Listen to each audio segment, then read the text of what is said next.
Hi everyone and welcome to the YouTube channel of Get Set Law by IMS. I'm your mentor Sanjana Chauhan and in today's session I'll be taking you through all that is required to effectively master reading techniques so that my students are able to improve their reading speed for CLAT.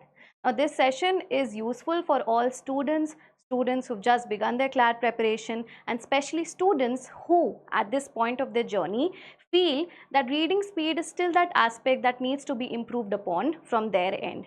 Let's dive straight into the session. Now first and foremost, start reading regularly. Hear me out students, if at this point you're not reading regularly, I suggest it's high time you did. Only when you get into the habit of doing something on a regular basis is when you see your efforts come to fruition, right? So remember, consistency is key. When you do it regularly, reading speed will automatically follow suit. At this point, start reading 4 to 6 articles on a daily basis.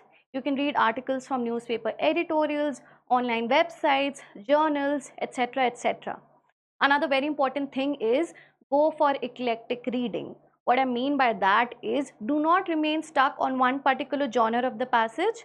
Try to read a wide diversity of genres, right? It can be political, it can be environmental conservation, it can be climate conservation, psychology, sociology, philosophy as well, and literature. We already know CLAT 2024 is quite famous for asking a plethora of literature-based passages. So yes, start reading regularly. This will actually help you improve on your reading speed. Now, an important point that I wish to drive home is for the students to understand the ultimate goal of improving their reading speed. The ultimate goal is to be able to correctly answer the questions following the passage in the said amount of time. Let's just say on an ideal basis, we are to devote not more than 5 to 7 minutes to solving the passages under the English language and logical reasoning section of CLAT. In that case, I will always suggest the students to never read the passages simply for the sake of reading it. Read the passage because we intend to decode the passage, right? To be able to infer the main idea of the passage, the central theme or the purpose of writing the passage within the said amount of time.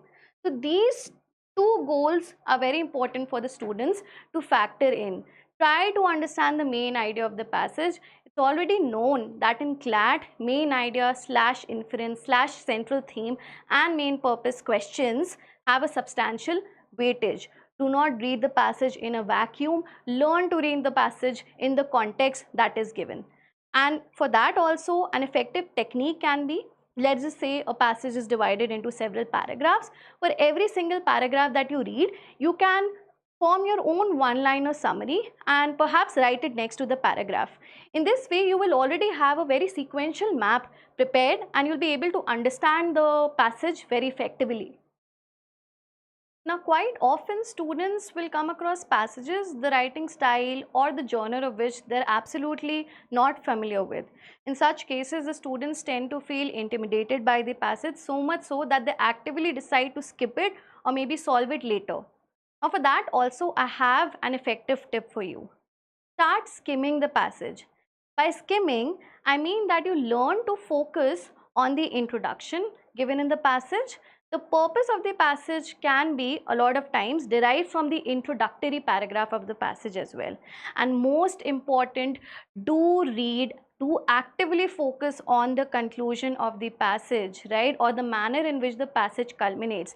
More often than not, the main idea can be effectively derived from the conclusion of the passage. Another very important pointer for skimming is to be able to identify keywords. Now, what are these keywords? Quite often you'll have connectors such as but, however, although,